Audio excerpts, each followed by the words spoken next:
Oh, ternyata yang namanya wuku Galungan atau Dungulan itu merupakan wuku yang ke-11 yang berbicara tentang kemenangan. Nah, jadi boleh dikatakan bahwa memang tradisi, tetapi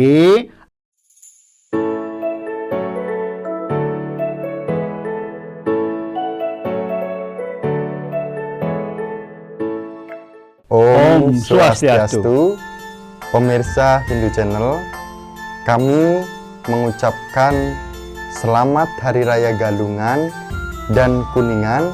Semoga kita semua selalu berada di jalur Dharma. Pada hari ini kita akan membahas tentang Hari Raya Galungan bersama Aji Dewa Suratnaya, biasa disapa Romo Dewa di Jawa, sebagai Wakil Ketua Sabawalaka Parisada Pusat. Om Swastiastu, Haji. Om Swastiastu, Miko. Gimana, Haji, kabarnya? Sehat? Baik, sehat. Astengkara sehat. Kesibukannya gimana nih, Ji, hari-hari ini? Ya lumayan ya.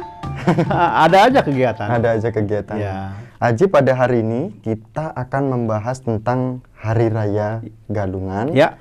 Nah, secara umum, sejarah Galungan itu seperti apa, Ji? Galungan itu kan sebetulnya populernya di Bali ya. Di Bali populernya. Memang sih, kalau kita melihat atau mencari sejarahnya, di Jawa itu dulu ada yang namanya Kidung ya, Panji Amalat Rasmi yang bicara tentang Galungan. Ya, di Jawa itu Galungan istilahnya. Kalau di Bali kan Dungulan ya harinya. Lah, tapi selain itu sebetulnya ada lagi. Saya pernah melihat di Lontar Purwa Bumi Kamulan di Tengger. Itu ada halaman terakhir itu berkisah tentang Galungan. Tetapi memang Kuningan tidak ada. Nah, jadi sebetulnya kita tidak pernah tahu mulai kapan sesungguhnya Galungan itu populer di Nusantara. Iya, kita nggak pernah tahu. Tetapi untungnya di Bali masih ada ya, yang namanya Purana, ya Purana, orang Bali bilang Purana Bali Dwipa. Ini juga berkisah tentang Galungan yang konon dimulai ya pada tahun 804 Saka. Jadi tahunnya kira-kira kalau Masehi ya 882 ya, 882 lah ya, terus 78 ya. Nah, di sana ada memang Galungan, ya dirayakanlah ya sebagai sebuah perayaan besar ya, karena Galungan kan disebut juga rerainan bumi, jadi dunia dianggap merayakan Galungan. Karena apa? Karena di sana ada istilah Dharma dan Adharma kan gitu ya. Nah, kemudian tiba-tiba saja perayaan Galungan kok dihentikan di Bali.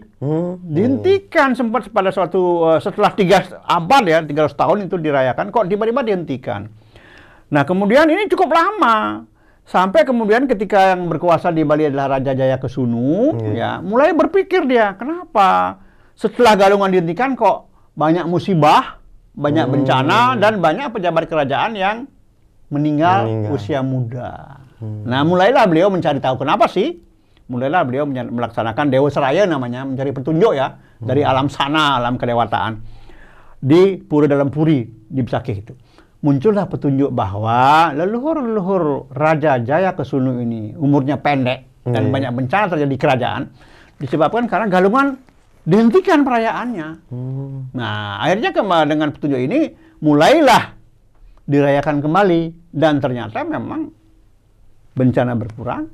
Kemudian juga pejabat kerajaan jarang lagi yang meninggal karena usia muda. Ya. Nah, itu di Bali.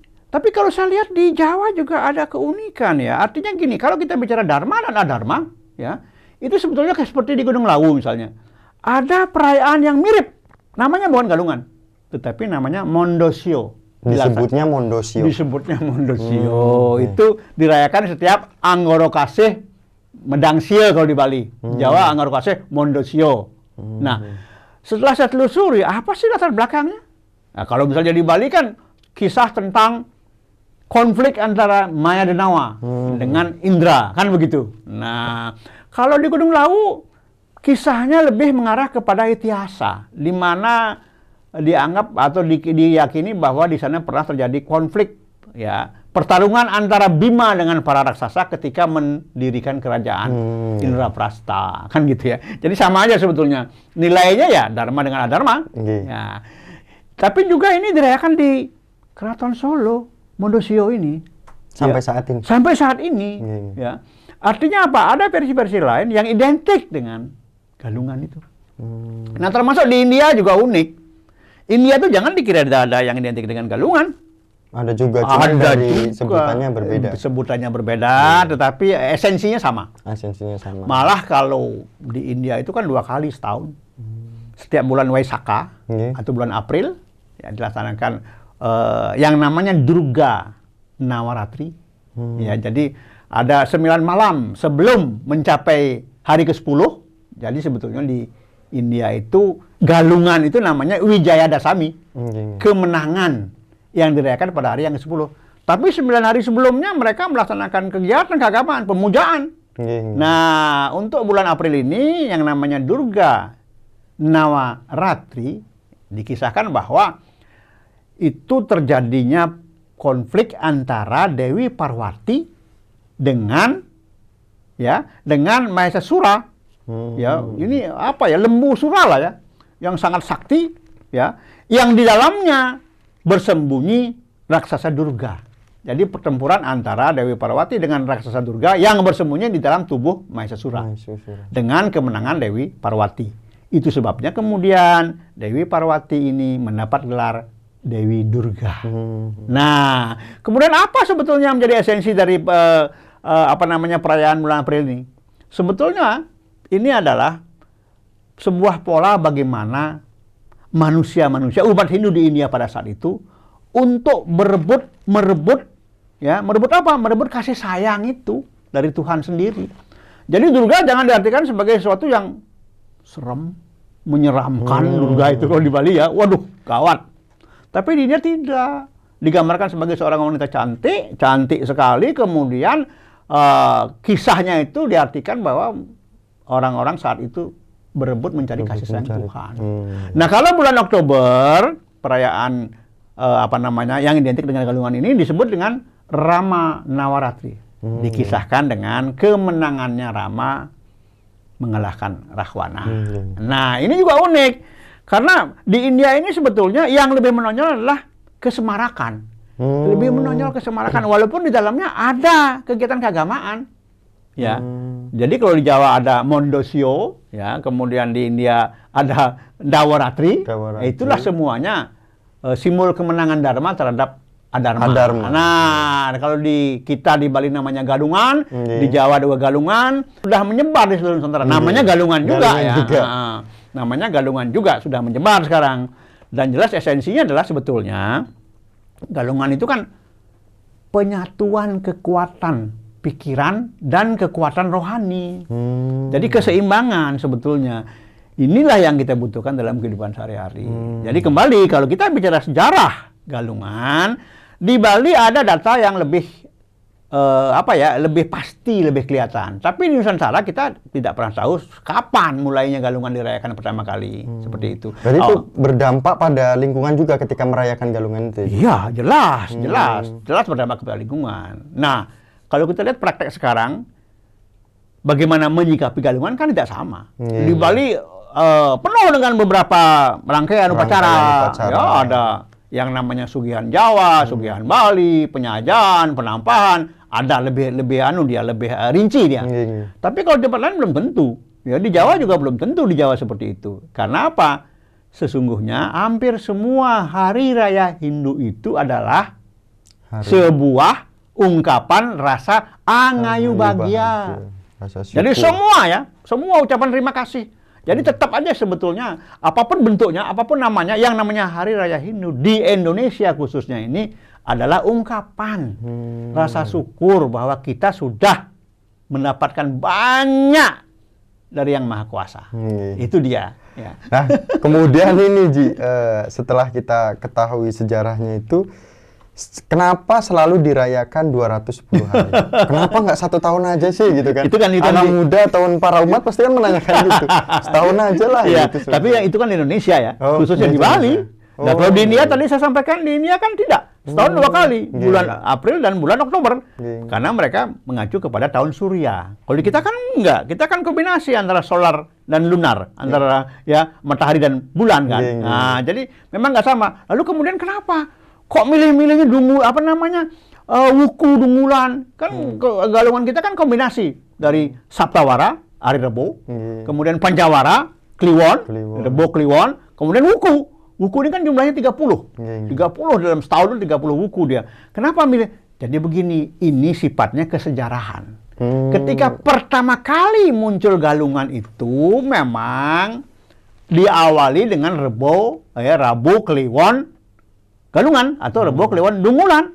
Ini sejarah ini munculnya. Kenapa? Nah, setelah saya telusuri, coba lihat, oh ternyata yang namanya wuku galungan atau dungulan itu merupakan wuku yang ke-11 yang berbicara tentang kemenangan. Nah, jadi boleh dikatakan bahwa memang tradisi, tetapi ada nilai-nilai kemenangan di dalam pemilihan waktu itu. Nah, karena wuku ini kan munculnya 210 hari sekali, bukan 6 bulan sebetulnya ya, 210 hari. 210. Itu kan munculnya setiap 210 hari. Saya yakin bahwa ini tidak lepas dari putaran bumi dan bulan ketika mengelilingi matahari. Ya, nah, oleh karena itu sebetulnya, kenapa 2 kali setahun, bukan 2 kali setahun sebetulnya, kenapa setiap 210 hari, kan begitu. Nah, kenapa di India? Ya, karena beda perhitungan tahunnya beda, seperti itu ya. Nah, sesungguhnya 6 bulan atau setahun 2 kali atau 210 hari ini kan sebetulnya hanya mengingatkan kita. Hanya mengingatkan kita.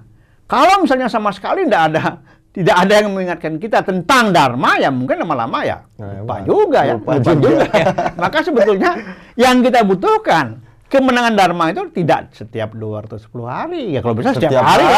Setiap hari. Jalan benar terus. Jalan benar terus, karena akhir dari semua ajaran Hindu itu kan santi, damai, enak, nyaman. Kan begitu. Jadi 210 hari ini dipilih ya karena tradisi dan juga terkait dengan wuku yang bicara tentang menang.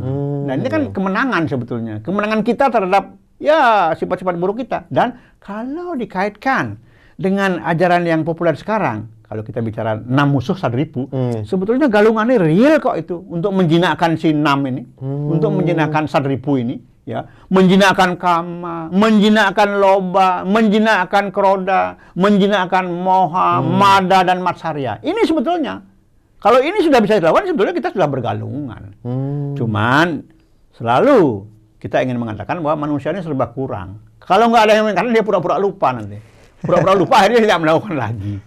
Lalu kalau nggak bergalungan apa ada sanksinya? Ya tidak ada, hanya kita tidak mendapatkan manfaat. Kan itu saja sebetulnya. Hindu syarat dengan yang namanya konsep 3 dasar yang menjadi pegangan utama kita. Yang pertama ya tatuanya. Maka ketika kita bicara galungan harus jelas filsafatnya seperti apa sih. Yang kedua etika, menyikapinya bagaimana. Apakah saat galungan kita hanya tidur-tiduran saja, kita diam-diam saja, atau kita melakukan kegiatan kerohanian. Ya. Yang ketiga ada ritual. Ritual jangan selalu dimaknai dengan upacara yang menggunakan banyak sarana sesaji atau banten. Tidak. Ritual itu sesuatu yang kita lakukan yang ada manfaatnya. Dan itu biasa kita lakukan. Misalnya setiap hari kita lakukan sesuatu, misalnya seperti mandi misalnya, itu ritual. Ya. Jadi inilah yang 3 ini mengikat kita. Jadi ada 3 kerangka yang selalu mengikat kita. Jadi memahami apapun itu dalam Hindu termasuk galungan ini, harus dengan 3 ini. Filsafatnya bagaimana? Karena dari filsafat ini timbul nanti manfaat dan timbul keinginan. Oh iya ya, kalau saya melakukan galungan ada nggak manfaatnya untuk kehidupan saya? Untuk kehidupan orang lain juga. Harus berpikirnya seperti itu. Harus berpikir seperti itu. Ketika kita bicara yang lain, konsep apa? Konsep Trikaya Parisuddha. Kita bicara ada nggak manfaatnya? Tatuannya seperti apa sih? Lalu menyikapinya bagaimana? Kemudian apa yang harus kita lakukan supaya penyikapan kita itu tidak sia-sia? Kan begitu. Selalu 3 ini. Demikian juga dengan galungan. Harus ada penyikapan-penyikapan seperti itu. Nah, kita dari tadi berbicara kemenangan, kebenaran, kebaikan gitu, Ji. Ya. Kenapa sih galungan itu identik dengan kemenangan Dharma. Nah, kenapa itu? Kenapa galungan? Lebih penekanannya di situ. Pertama memang tradisi dan wuku yang ke-11 itu bicara tentang galungan. Iya. Jadi karena galungan ini merupakan kombinasi antara Saptawara dan Pancawara dan wuku, maka dicarilah kira-kira wuku yang secara realistis terkait dengan galungan. Apa itu? Ternyata wuku itu wuku yang ke-11, galungan itu. Ya, mau nggak mau kita memanfaatkan itu sehingga akan ada dasar yang kuat. Kenapa? Galungan identik dengan Dharma.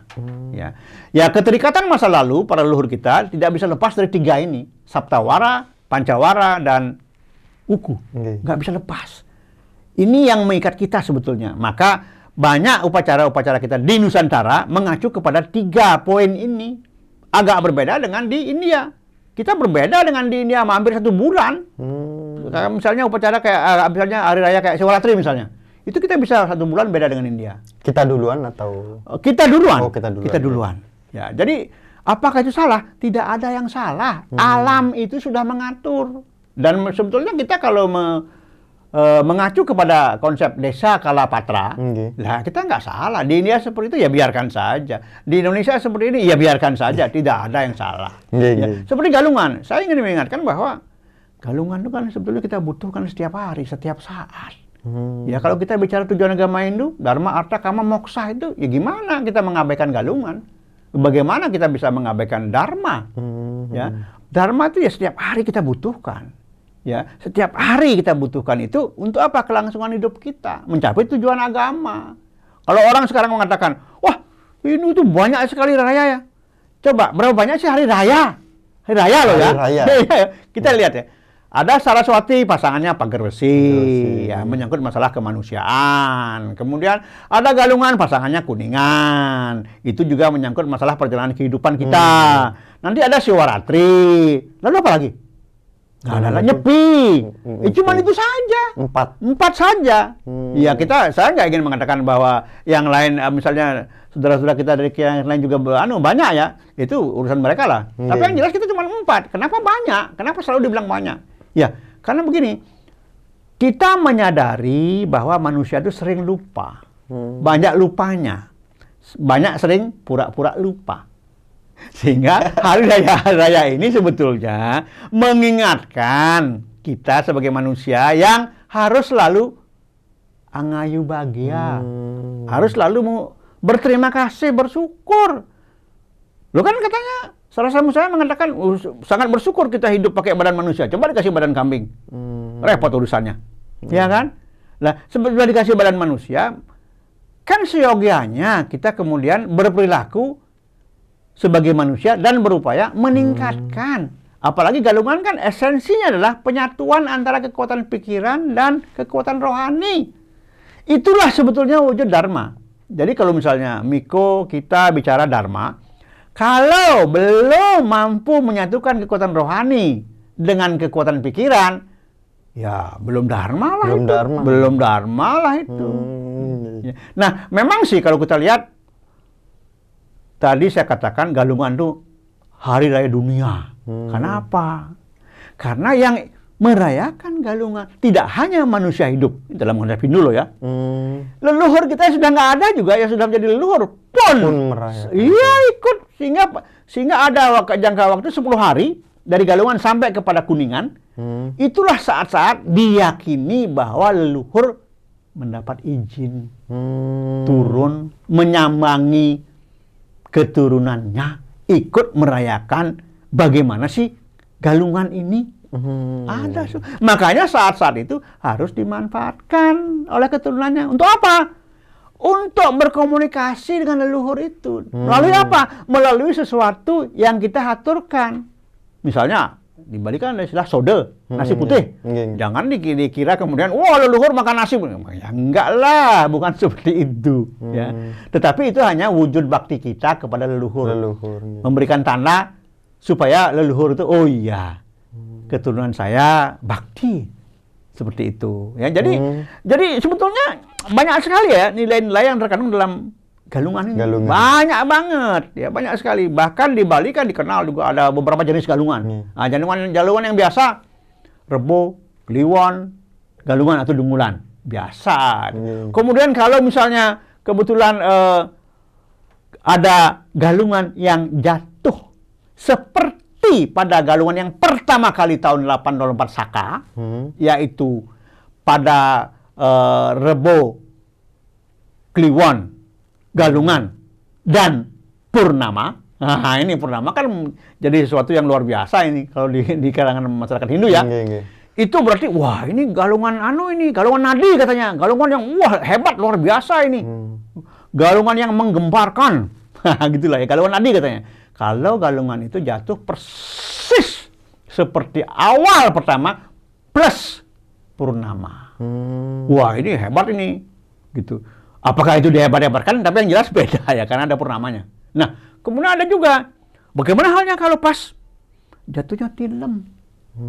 Rebo, Kliwon, tilem. Gelap segelap-gelapnya. Tilem mana yang paling gelap dalam setahun? Tilem kepitu. Berarti kan Siwaratri dia. Nah, ini jadi apa? Oh enggak, ini namanya galungan Naramangsa. Ya, lalu apa? Wah, ini juga galungan nggak main-main ini. Galungan gelap. Galungan gelap artinya apa? Jangan-jangan ada kekuatan-kekuatan negatif ini. Nah, bagaimana? Wah, kalau begitu jangan kita merayakan galungan. Bahaya juga. Bahaya juga. Jangan-jangan nanti yang bergalungan nih para buta nih bergalungan. Udah jangan deh kita bergalungan. Jadi galungan Naramangsa itu galungan yang persis jatuhnya saat tilem ketujuh, tilem kepitu, saat Siwaratri. Apakah benar kalau kita merayakan galungan pada saat itu kemudian ada sesuatu yang terjadi? Kita nggak tahu. Mestinya kita coba. Kira-kira kapan itu? Makanya saat tunggu di kalender itu dibikin bulatan tilem ketujuh itu Siwaratri itu. Ada Rebo nggak? Kliwon nggak? Rebo Kliwon nggak? Pas tilem. Pasnya juga, wukunya juga galungan nggak? Nah, seperti itu. Jadi ya inilah keunikan-keunikan yang sebetulnya merupakan karya pengembangan dari para leluhur kita. Ada saja. Terus masalah penjor. Nah, kemudian itu di masyarakat itu, Ji. Kalau masalah penjor di masyarakat itu, kenapa sih umat kita ketika galungan itu harus memasang penjor? Nah, secara filosofinya itu seperti apa? Pasti muncul pertanyaan seperti itu. Padahal di Bali sendiri ada desa yang nggak boleh masang penjor. Katanya jangan, nanti ada pandemi. Wah, ada wabah katanya. Ada, ya. Padahal ketika penjor dipasang kebetulan ada wabah. Jadi dibakukanlah di desa itu. Tapi kemudian belakangan ada tokoh yang kemudian nggak ada masalah masang penjor. Dia masang penjor, nggak ada masalah. Nah, hal-hal seperti inilah sering terjadi di masyarakat kita. Nah, penjor sendiri memang muncul ketika Raja Jayakesunu ini mendapat petunjuk dari Durga bahwa ya leluhur kamu itu banyak yang meninggal usia muda kan karena galungan dihentikan. Ya, nah, kemudian Durga menyarankan, tidak mengharuskan loh, menyarankan sehari sebelum galungan mbok ya pasang penjor. Untuk apa? Penjor itu banyak nilai filosofisnya. Pertama, di penjor itu kan digantungkan hasil-hasil bumi. Ya, kembali angayu bahagia, ucapan syukur kepada alam bahwa kita sudah diberikan kemakmuran. Kedua, di Bali ada yang mempersepsikan bahwa penjor itu simbol gunung. Gunung itu kan memberikan kemakmuran. Makanya melengkung dia dibikin seperti itu. Ya. Tapi apakah di luar Bali harus ada penjor? Tidak harus.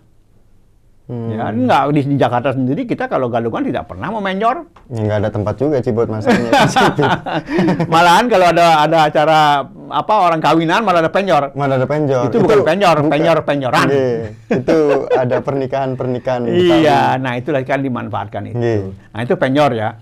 Jadi tidak harus penjor, tapi ingatlah bahwa kita selalu mendapatkan anugerah berupa kemakmuran dari alam, khususnya dari gunung, karena gunung itu simbol kemakmuran. Dari laut juga kita dapatkan banyak hal seperti itu. Ya. Nah, kemudian ini Ji, kalau kita sudah berbicara terkait dengan penjor itu tidak harus dilakukan di semua daerah, gitu kan, khususnya Bali. Sekarang lebih menekankan lagi, patutkah kita merayakan Dharma? Karena kita bersenang-senang, apakah patut kita kan gitu? Ini sebetulnya yang sering menjadi pertanyaan saya. Loh, kok berani-beranian kita merayakan Dharma? Merayakan doang, ikut juga. Bener nggak kita menangkan Dharma? Iya. Ikut Kan merayakan. Iya. Apa bener kita menangkan Dharma? Nah, makanya khusus di Bali dibuatlah beberapa kegiatan keagamaan menjelang galungan. Artinya apa? Ada sesuatu yang dipersiapkan sehingga galungan itu betul-betul nanti memberikan makna dan manfaat. Entah ini benar apa enggak, apa ini alasan saja, kita nggak tahu, tapi yang jelas ada beberapa kegiatan. Ya. Ada dasarnya, ada ada alasannya yang real, yang rasional, bahwa sebelum kita melakukan sesuatu yang suci, yang besar, yang indah, kan harus ada persiapan. Apapun yang kita lakukan harus ada persiapan. Kan begitu kira-kira dalam kehidupannya. Nah, maka di Bali sebetulnya 25 hari sebelum galungan, bayangkan. 25 hari sebelum galungan. Itu yang namanya gema galungan sudah mulai terdengar. Orang sudah mulai ngomong, iya ya, nanti kita udah mau galungan ini, ayo, bagaimana? Pisangnya udah berbuah belum? Makanya ada yang namanya tumpak uduh, tumpak warige, tumpak bubuh di Bali itu. 25 hari sebelum galungan. Nanti apa tumpak bubuh ini? Kaitannya dengan tanaman, dengan pohon-pohonan. Pisang misalnya, karena kita butuh pisang nanti ya. Nah, makanya kemudian pisang diajak ngomong. Ya, kaki-kaki ini dilukai sedikit, dikasih bubur, dikasih makan. Tumpak warige 25 hari sebelum galungan sudah muncul gaung galungan itu. Ya, ini yang menandakan bahwa galungan bukan upacara kecil, bukan hari raya kecil gitu. Hari raya bukan hari kecil gitu ya. Nah, kemudian menjelang galungan ada lagi. Kalau tadi misalnya tanaman yang diurus, ya, sekarang manusianya. Karena manusia nanti yang akan ceritanya memenangkan ya, yang akan berjuang supaya menang. Paling nggak ada beberapa kegiatan keagamaan. Yang pertama misalnya ya terkait dengan manusianya dulu. Ada yang namanya Sugihan Jawa. Ada yang mengartikan Sugihan Jawa itu, wah itu urusan orang Jawa karena leluhur orang Bali itu orang Jawa. Sebetulnya nggak begitu. Jawa oleh leluhur Bali dianggap sebagai wilayah yang sangat luas, yang sangat besar. Mewakili jagat besar, jagat agung, makrokosmos. Maka sebelum merayakan galungan, kita bersihkan dulu alam ini. Nah, alam di Bali yang dibersihkan diwakili atau diwakilkan kepada tempat suci. Entah itu tempat suci keluarga, pura keluarga, Merajan, Sangga, atau pura Kayangan Tiga, atau pura jagat, dibersihkan. Sebagai simbol bahwa kita sedang melakukan penyucian jagat agung. Nah, yang kedua ada namanya Sugihan Bali. Ya, Sugihan Bali dianggap alam yang lebih kecil dari Jawa, sehingga harus dibersihkan. Yang mewakili alam kecil adalah manusianya, mikrokosmosnya. Maka dilaksanakanlah penyucian manusia. Saat itulah sesungguhnya momen yang paling tepat untuk melaksanakan penglukatan prayaschita. Ini yang sering-sering kebablasan kita. Ingatnya kan kemarin Sugihan Jawa, wah kita motong babi. Ya, padahal besoknya sebetulnya pembersihan, ya penyucian jagat alit individu. Itu ya Sugihan Jawa, Sugihan Bali. Kemudian ada lagi yang namanya penyajaan. Sebetulnya penyajaan itu bahasa Bali ya. Saja itu sungguh, serius. Ya itu artinya. Tetapi penyajaan ini sebetulnya merupakan sebuah momen untuk mempersiapkan diri secara rohani. Serius kita. Betul-betul saya akan betul-betul memenangkan Dharma. Nah, benar-benar serius. Namanya penyajaan. Ya. Kemudian ada lagi yang namanya penampahan galungan. Sehari sebelum galungan, penampa itu motong, memangkas. Nah ini, kalau tadi misalnya Sugihan Jawa kita bikin babi panggang, wih, sip dah. Kemudian saat penampahan galungan, kita motong babi lagi. Yang punya babi. Kalau dulu kami di Bali itu, setiap 6 bulan baru makan daging babi. Setiap galungan ini, iya dulu. Pada saat ini? Sekarang kan setiap hari. Kita pesan saja online bisa datang dia. Ya, nah, kemudian yang namanya penampahan ini memangkasi sebetulnya dipangkas sifat-sifat kebinatangan kita.